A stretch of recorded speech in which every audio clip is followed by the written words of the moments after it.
Hey guys, in this video I'm going to give a brief overview of the start of World War II. So the plan is to give the lead in and then stop right before the major battles. So if you need to learn about causes of World War II, stick with me and we'll get through those here.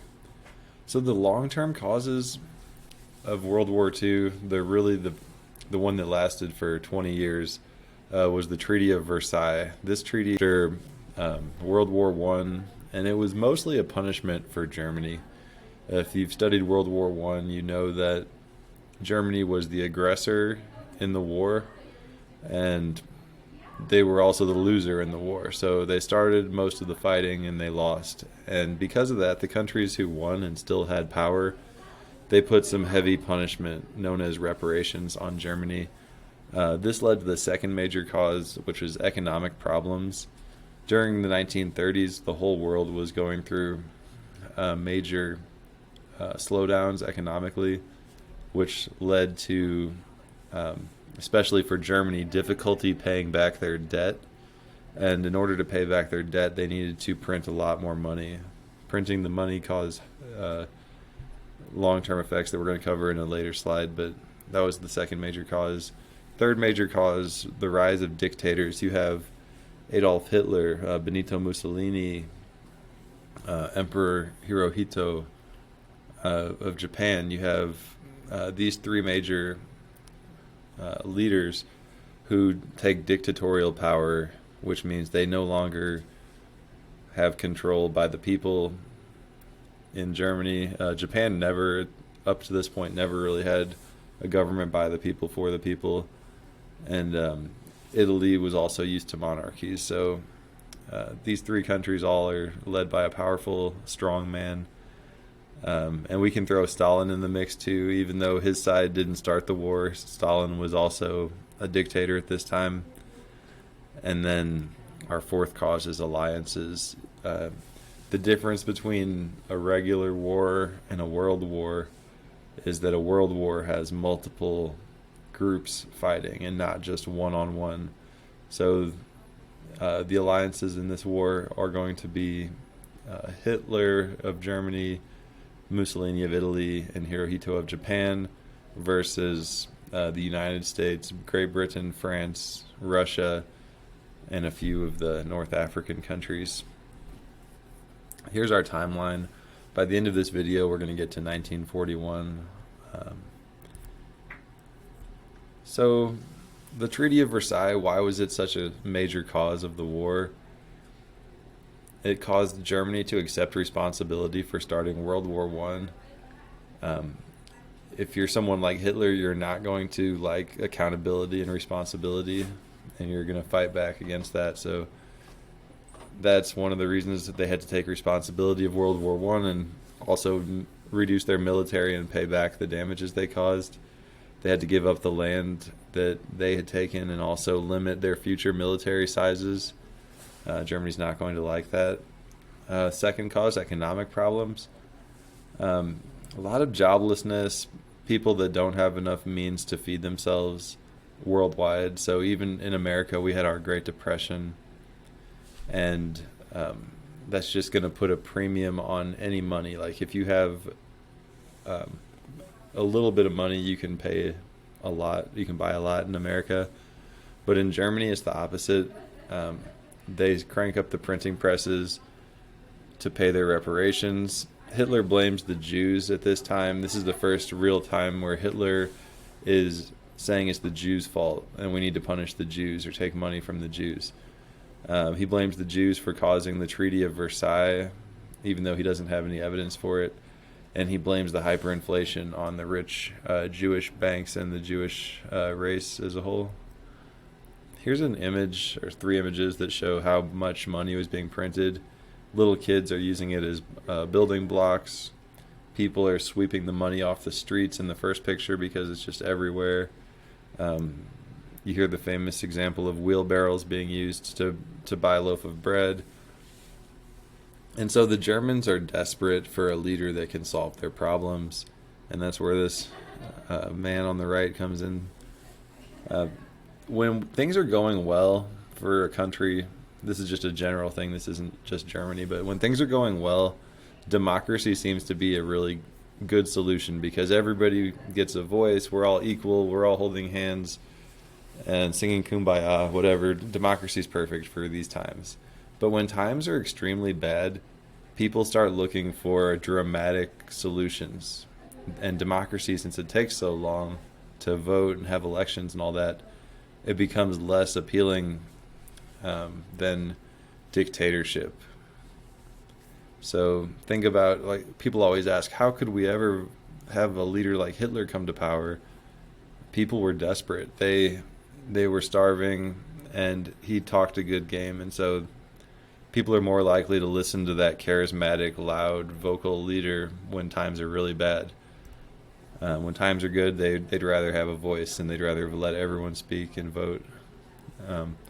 The vocabulary terms: dictator, one who has complete power; fascism, a type of government led by a dictator who leads with absolute force; and then totalitarianism, a type of government that controls all aspects. The root word there is total, of people's public and private lives.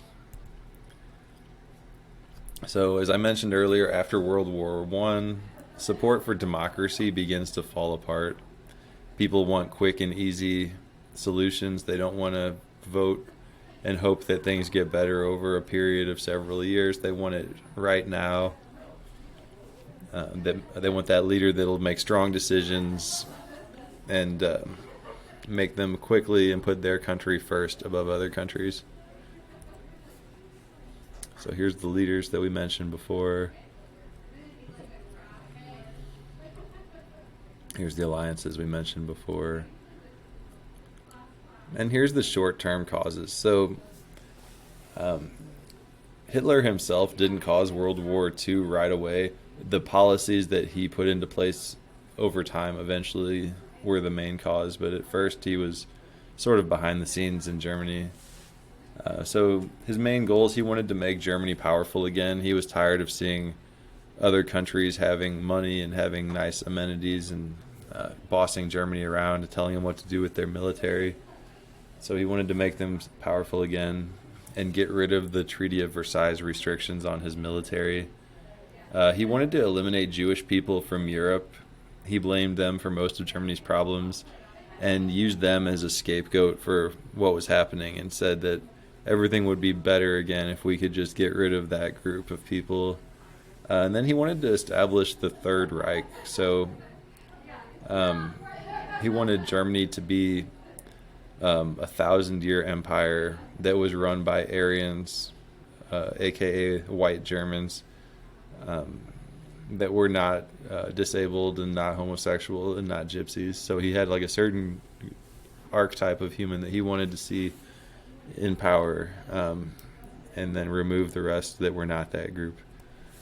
Hitler's aggression. He did 5 things that went against the treaty before the war started.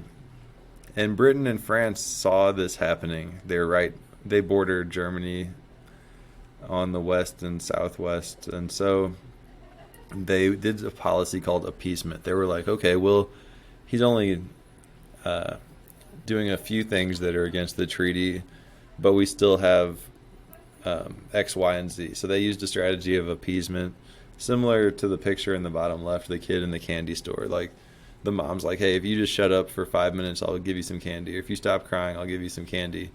And then the kid eats the candy, and he's quiet for a few minutes, and then he gets loud again. That's kind of how France and Germany handled Hitler. So the first thing he did, he moves his troops into the Rhineland. According to the Treaty of Versailles, this was supposed to belong to France and not supposed to have German troops in it. But Hitler quickly breaks that part of the treaty, moves troops into the Rhineland. Step 2, he annexes Austria. This is called the Anschluss, where Hitler wanted to take Austrian land because there was a lot of Aryans there. And he formed the Austrian Anschluss, which is the union between Germany and Austria. That striped land is what he's taking.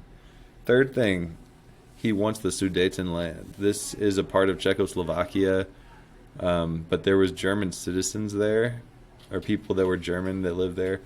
And Hitler said, okay, well, any land that has Germans in it needs to belong to Germany. We're not going to be part of another country. And that's really similar to what you hear in Ukraine right now. Like, if Eastern Ukraine has Russians in it, Putin is saying, oh, that needs to belong to Russia if it's got Russian citizens in it, or people of Russian descent. And so Czechoslovakia asks for help. They say, hey, he's trying to take our land. Britain and France, come help me.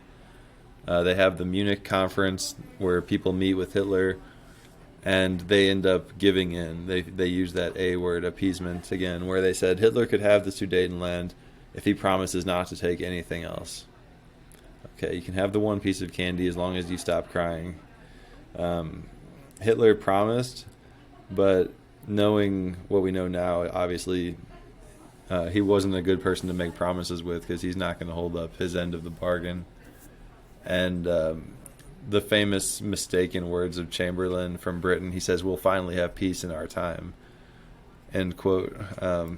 First thing he does, Hitler that is, he takes all of Czechoslovakia. So they gave him the Sudetenland, he promises peace, they think it's over, but he wants more. Hitler needs more land, so he takes all of Czechoslovakia. Britain and France still do not declare war.